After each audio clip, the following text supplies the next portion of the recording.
Breaking right now, growing outrage over Meghan Markle's Vanity Fair feature, which has exposed her as a bully on an international scale. The royal YouTube sensation Paula M posted on this: "Game over. I feel vindicated.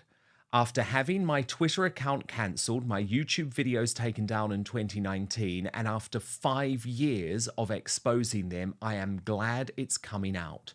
Vanity Fair played a huge role, along with the other mainstream media, covering up for these two idiots. My take: the palace wants Prince Harry back because this is a hit piece on Meghan Markle to try to salvage Harry's reputation. He's alone.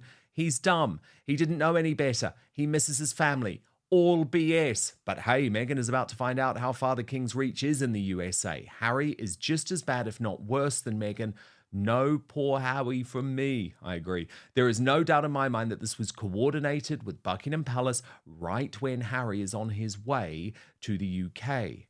And now some reports that Netflix is even considering axing with Love Meghan altogether as a result of the negative reaction swirling to the Vanity Fair piece. Of course, the Daily Beast Newsweek has described this as a major crisis.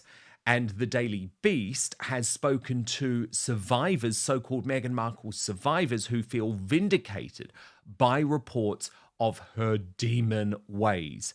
A well-placed camera can be more powerful than the sharpest quill. We have seen this throughout history. From Richard Nixon's secret tapes to Princess Diana's infamous BBC interview, recorded material, especially when captured without mutual agreement, tends to surface at moments of crisis.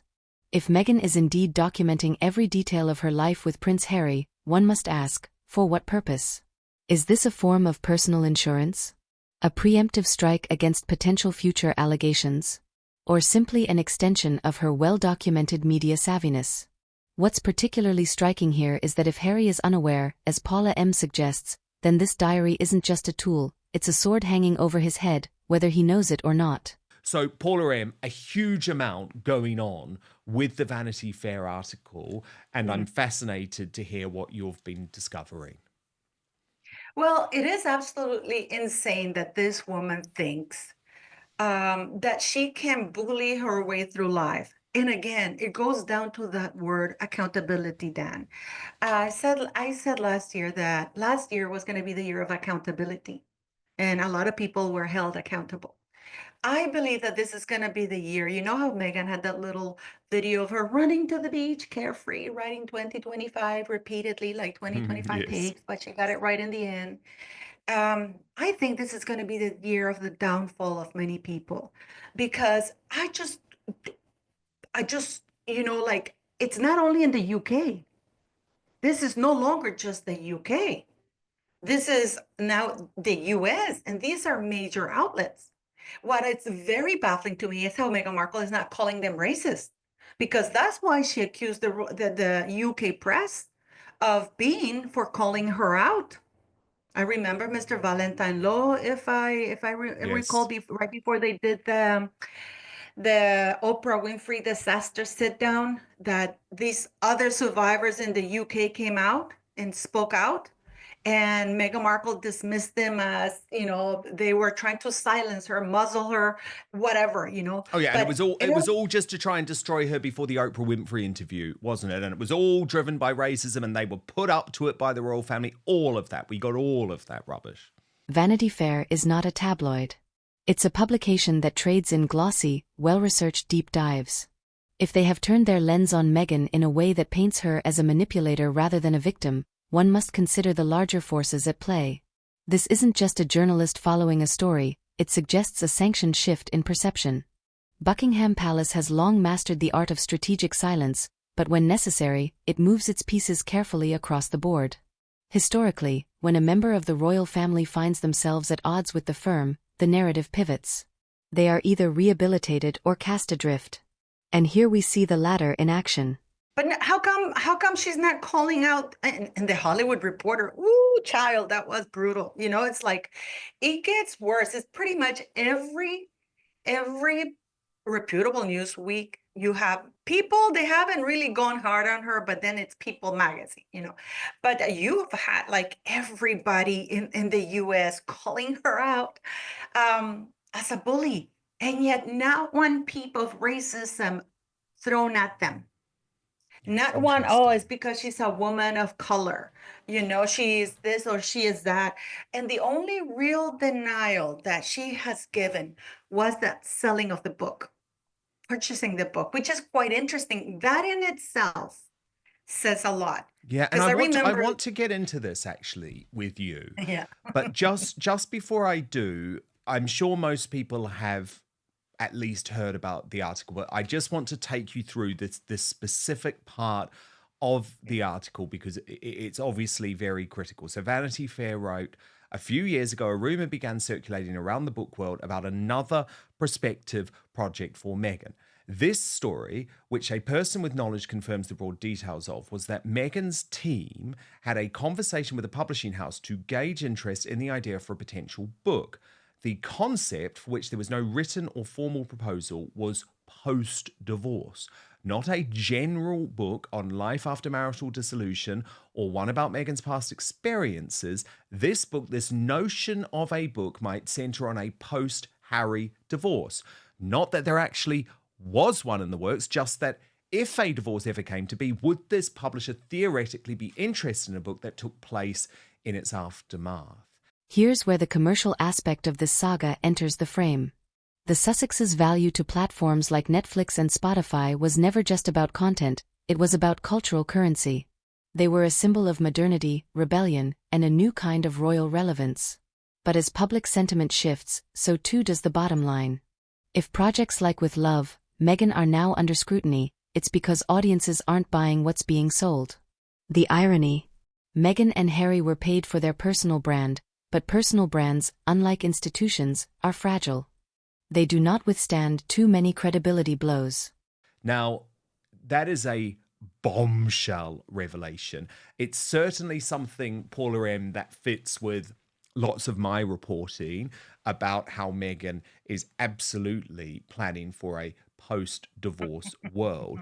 And what interests me is that you believe Meghan is preparing for this by even trying to record some of her conversations with Harry, presumably so that she has evidence to a publisher in order to say these conversations actually took place? Yeah, I mean, this woman, I can honestly tell you that no woman, when you're being proposed to, will think of calling her best friend and record her so-called proposal.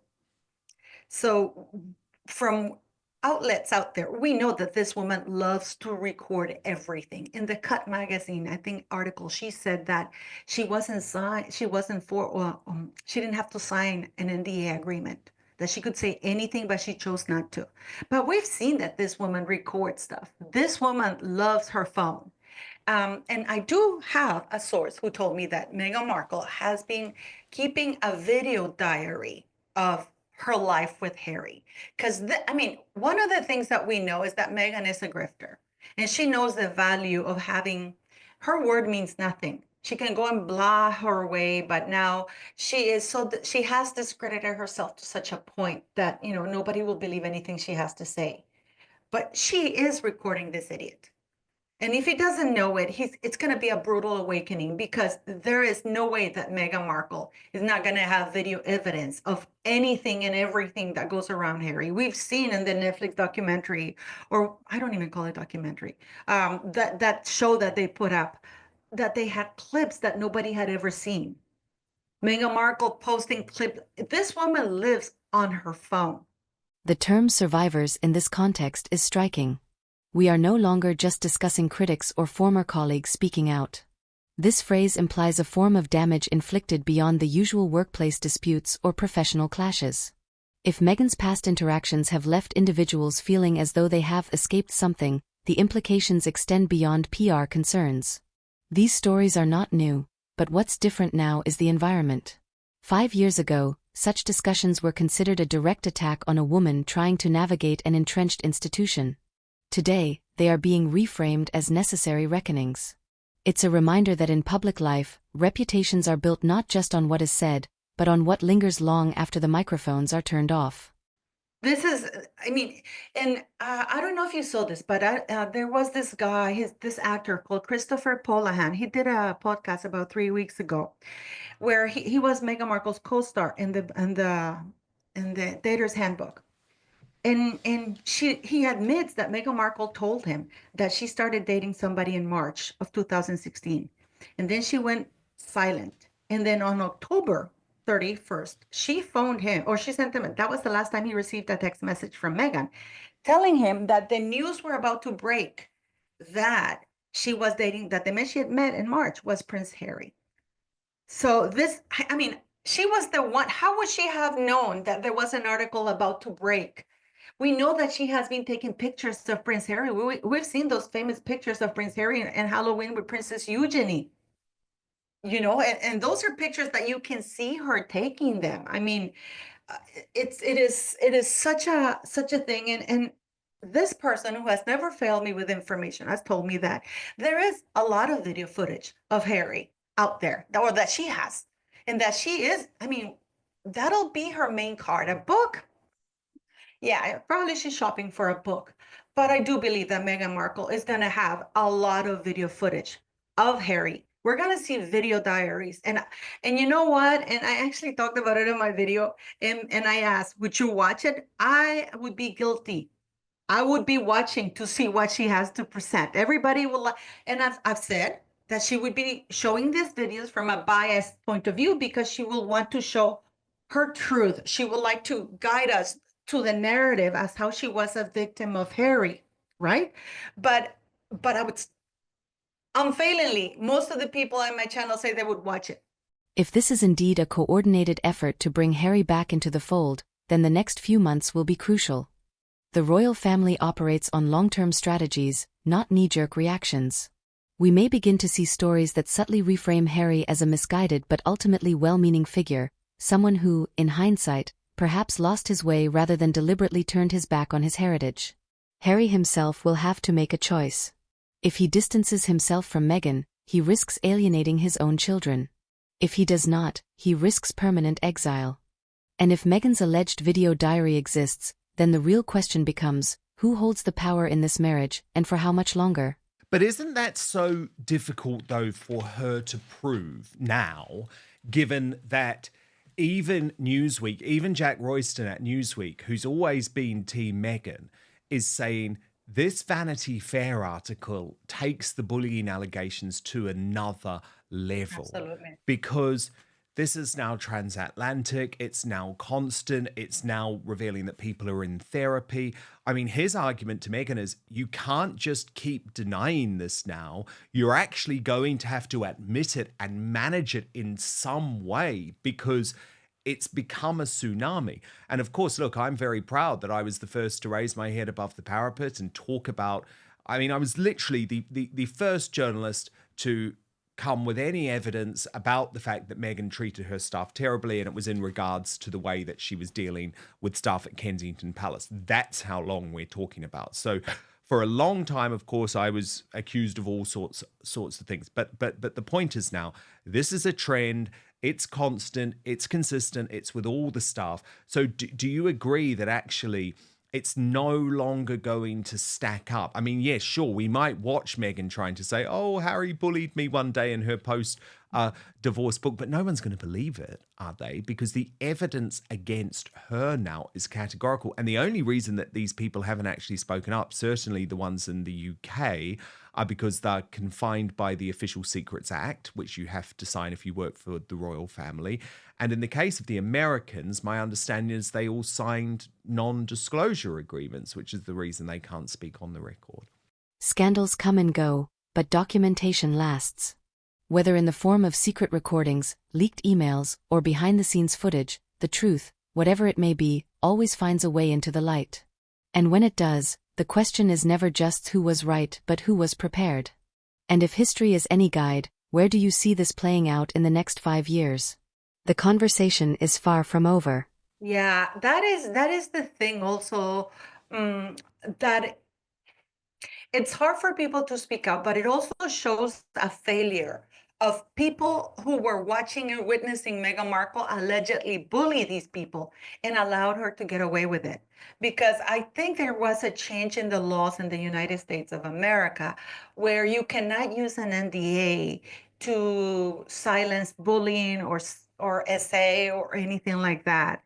But I think that most of these people are threatened because Meghan Markle, up until now, has had very powerful people backing her because because she's still part of the royal family. She's still married to Harry. And there is this ambivalency about whether Harry's going to go back to the royal family. So people don't want to be overly critical of Harry just in case he goes back to the palace because they want to be able to have access to the palace. It also shows a failure on both sides of the Atlantic on how to protect these victims and how to this day this woman is allowed to get away with it. It is also very incredible because I don't know if she's very famous for saying that she doesn't listen to that noise. That's noise. Just noise. Oh, she takes no Noise, notice, does she, Paula? she dismisses that as notice. noise, as hate speech. Oh, yes. And disinformation. Conspiracy theories. jealousy. Oh, but I'm just going to go and let the Sussex squad loose, and they're going to spread the most terrible mistruths about Catherine, the Princess of Wales, but we'll just overlook it. The dust never truly settles when it comes to royal affairs, does it?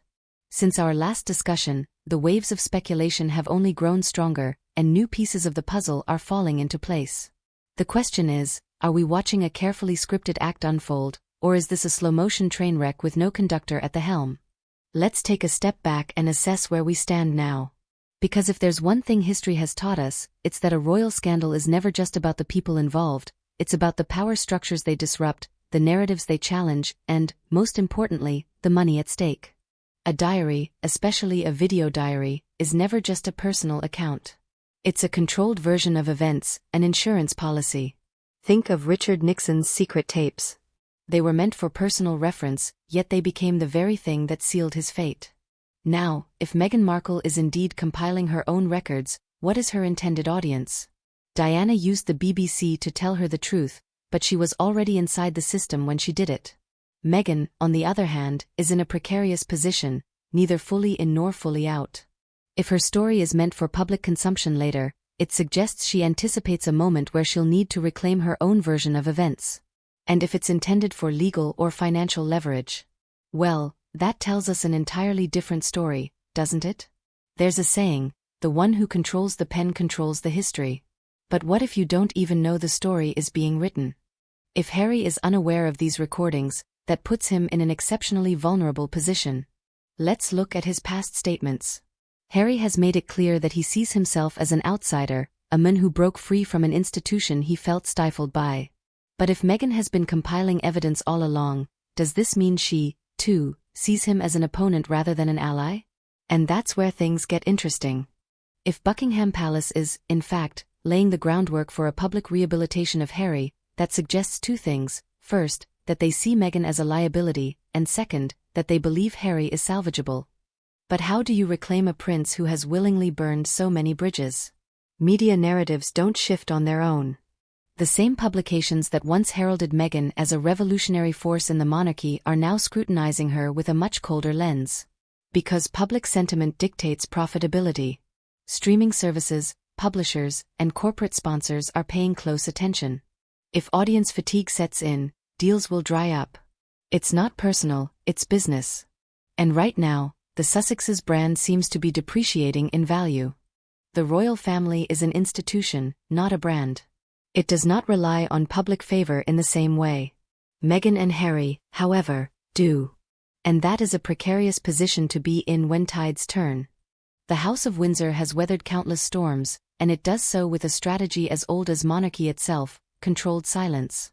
If the palace wanted to crush Meghan outright, we'd be seeing a much more aggressive media campaign. Instead, we're seeing a slow and methodical distancing from Harry, while Meghan absorbs the brunt of the backlash. This isn't just happenstance. What's unfolding now mirrors classic royal PR playbooks. Let the controversy run its course, step back, and only intervene when public sentiment has fully turned. If this is a chess match, then Meghan may soon realize she's playing against an opponent that has been perfecting the game for centuries. Meghan goes fully public. If she believes the tide is turning irreversibly, she may choose to tell her side of the story before it's told for her. Whether that's a major sit-down interview, a book, or leaked footage, she may attempt to get ahead of the narrative. Harry distances himself further. If pressure from the palace increases, we may see Harry pivot towards his family again, subtly or overtly. He may be presented as a man realizing his mistakes, a classic redemption arc. Quiet negotiations behind closed doors. There's always the possibility that, despite the public drama, lawyers and royal representatives are working out a settlement behind the scenes, especially if financial deals are at stake. Does Meghan Markle truly believe she can outmaneuver an institution that has survived centuries of scandal? Because if she does, she may be underestimating just how ruthless the machine can be when it decides to move. Legacies are not built on headlines alone. They are built on endurance. The royal family knows this. The question is, do Meghan and Harry? Is this a temporary storm, or are we watching history repeat itself in a modern form? Either way, one thing is certain, the cameras are still rolling, and the story isn't over yet.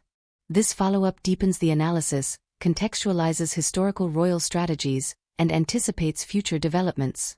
It speaks to an older audience by drawing on historical parallels, institutional power plays, and the long-term consequences of public scandal. Time has a way of revealing all things. A secret recorded here, a whispered conversation there, they may seem inconsequential in the moment, but given time, they shape the very fabric of history. And when it comes to the ongoing saga of Meghan Markle and Prince Harry, history is starting to write its verdict. We've spoken about leverage, about media control, about the invisible chessboard where reputations are won and lost. But now, we must ask a far more pressing question: how much longer can this continue? Because if there's one thing we know, it's that no one, not even a duchess, can outmaneuver the inevitable. This is a couple that, for the past 5 years, has never hesitated to respond. Whether it was an explosive tell-all with Oprah, an emotionally charged Netflix documentary, or the deeply personal revelations of Spare. So why now? Why no major counter-narrative? Silence is not always an admission of guilt. Sometimes, it's an indication of strategy. But it can also mean that the battle is already lost. If Meghan is indeed compiling her own version of events behind the scenes, the question isn't whether she will speak, but when, and how prepared the world will be to believe her when she does. The monarchy has never been sentimental. It is a machine built on endurance, not emotion. And right now, we are seeing the unmistakable signs of a machine protecting itself. What happens when an institution as old as the crown decides that someone is no longer an asset? The answer is simple: it moves on. Let's not be naive. If the monarchy is now working to reframe Harry as a misguided but redeemable son, then that means one thing: Meghan is the one being sacrificed. This isn't personal. This is precedent. And isn't it interesting that the royals seem unfazed? They're carrying on. Smiling. Business as usual. That's not an accident. But here's where commerce and controversy collide. Meghan and Harry were never just a couple. They were a brand.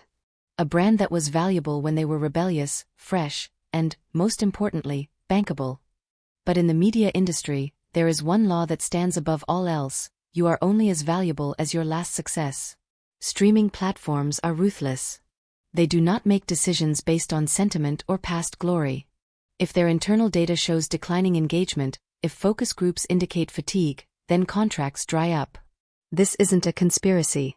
This is business. And if Meghan's projects are now under review, then she is facing the cruelest truth of modern celebrity culture: relevance is temporary, and loyalty is non-existent. Now, let's entertain a scenario. Let's assume, for a moment, that these recordings do exist. What could possibly be on them? History tells us that when secret recordings surface, they never serve the person they were meant to protect. They become a weapon, one that, more often than not, turns against its wielder. And if Meghan is keeping records, then she must also ask herself, what happens when those records fall into the wrong hands? The full break: he doubles down, distances himself permanently from the monarchy, and forges ahead as an independent brand. But without royal proximity, his relevance, and his marketability, diminishes rapidly. The quiet return, he slowly mends fences, perhaps subtly at first, re-engaging with select royal duties, a quiet re-entry into the firm. This would require a significant, if gradual, distancing from Meghan. The legal war, if tensions escalate, we could see a full-blown legal battle over assets, titles, and, most painfully, custody. This would be the most damaging path for all involved, but it cannot be ruled out. Which one do you think he'll choose? And, more importantly, does he even realize he has to make a choice? Scandals, betrayals, shifting alliances, this has all the hallmarks of a Shakespearean drama. But unlike fiction, there is no script here.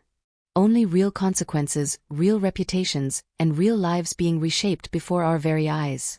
In every unfolding crisis, there is a tipping point. A moment when the weight of speculation, strategy, and secrecy collapses under the force of undeniable truth. We are approaching that moment in the saga of Prince Harry and Meghan Markle. But the question is, who will be left standing when the dust settles? We've dissected media shifts. But now, we must examine what comes next. Because while the world watches, waiting for the final act, those behind the scenes are already positioning themselves for the aftermath. There was a time, not too long ago, when Meghan was treated as untouchable in media circles. The embodiment of a modern, progressive monarchy. But now, something has shifted. And once again, history gives us a clear pattern to follow. When the press turns, it rarely turns back. This isn't just a case of a few bad headlines, this is the beginning of a new narrative. And in modern media, perception is currency. What we are witnessing is not just a few disgruntled articles, it is a carefully managed transition. One where Meghan is being recast from protagonist to antagonist. And in this story, there are no rewrites. Harry is now at a crossroads, and his next move will define his legacy. If the palace is indeed working behind the scenes to distance him from Meghan, then we must ask, how does a prince return from exile? Exiles rarely return unchanged. If Harry wants to re-establish himself, he will need to make sacrifices. And in the world of royalty, sacrifices are never symbolic, they are strategic. One of two things will happen, either Harry will quietly realign himself with the palace, or he will dig in his heels. But make no mistake, one path leads to redemption, the other to irrelevance. Beyond the headlines and the personal drama, there is a colder reality at play, finances. Because in the end, the longevity of Meghan and Harry's independence does not rely on public sympathy, but on contracts, deals, and cash flow. The truth is, Hollywood and media empires do not fund potential forever. If the Sussexes cannot produce content that generates returns, they become a liability rather than an asset. And when the money dries up, so does influence. We often think of royalty in terms of legacy and duty, but in the modern era, it's just as much about economics. Without financial independence, the Sussexes may find themselves backed into a corner, with limited options and even fewer allies. Meghan is keeping records, then she is planning for something. And if the palace is moving against her, she knows that her window to act is shrinking. The question is, will she strike first? Throughout history, those who feel cornered have taken their stories public in a final bid for control. If Meghan truly believes she is being erased, then we can expect a final, defining statement. An interview. A book. A revelation that will force the world to take sides once again. But there's a risk to playing this card too soon. Because if she strikes before she has the public firmly on her side, then what she releases could be dismissed not as truth, but as desperation. And then there is the darkest possibility of all, one that few wish to discuss but looms ever closer. If Meghan and Harry part ways, what happens to their children? The monarchy has long had influence over royal children, even those not directly in line for the throne. If Harry moves closer to the palace, would there be pressure for the children to be raised within the royal fold? And if so, would Meghan fight to keep them firmly within her orbit? Few battles are more brutal than custody disputes. And if this becomes a legal fight, it could be the most damaging chapter in this saga yet. We are entering the endgame. Whether quietly or explosively, this saga is approaching its resolution. The press has turned. The money is wavering. The palace is repositioning. And Meghan and Harry must now decide, fight, flee, or fade. Legacies are not written by those who scream the loudest, but by those who endure the longest. And right now, endurance is not on Meghan and Harry's side. Every storm, no matter how fierce, eventually reaches its final stage. The winds die down. The debris settles. And what remains is not just the wreckage, but the truth. The saga of Prince Harry and Meghan Markle has captivated, divided, and reshaped public perception for years. But we are now at the point where the grand illusion begins to fade, and reality steps forward. The fairy tale is over. But what is left in its place? Is it a cautionary tale? A lesson in power and perception? Or the final, irreversible separation of two people from the world they once sought to change? There is no singular victor in this story. Every party has lost something. The royal family has endured yet another damaging chapter in its centuries-long history. Harry has lost his identity, no longer fully royal, yet not quite independent. Meghan has lost the unwavering support of a media landscape that once championed her. And the public? The public has lost the illusion that fairy tales always end with happily ever after. This was never just about love, duty, or modernizing the monarchy. It was about control, over narratives, over money, over legacy. And in the end, control is the one thing neither Meghan nor Harry seem to have anymore. Media narratives do not shift overnight, nor do they shift without purpose. The very outlets that once celebrated Meghan and Harry as disruptors of an outdated institution have now pivoted. And in doing so, they have sent a message: the public has moved on. It tells us that sympathy is not infinite. That audiences grow weary of repeated grievances without solutions. And that in the world of media, relevance is a currency that depletes faster than it is earned. And then there is the monarchy. The institution that was supposed to crumble under the weight of modern scrutiny. Yet, it remains. Unbothered. Unyielding. Functioning as it always has, not because it is invincible, but because it knows how to survive. Buckingham Palace does not need to win popularity contests. It simply needs to outlast those who challenge it. And that is precisely what it has done. While Meghan and Harry have fought public battles, the palace has remained silent. And in that silence, it has won. For Meghan, this is the moment of reckoning. She can either fade from the public eye, retreating into a world where she is no longer defined by the royal feud, or she can attempt one last resurgence. A tell-all book? A high-profile interview? A new career in politics or activism? The options are there, but the reception may not be. If she does attempt a return to the public sphere, she will need to ask herself, what is left for her to say that hasn't already been said? Harry stands at the most precarious point of all. If he chooses to repair ties with the monarchy, it will not be on his terms. He will return as a diminished figure, one who walked away and now seeks re-entry. And the terms of that return will be dictated not by his desires, but by the needs of the institution.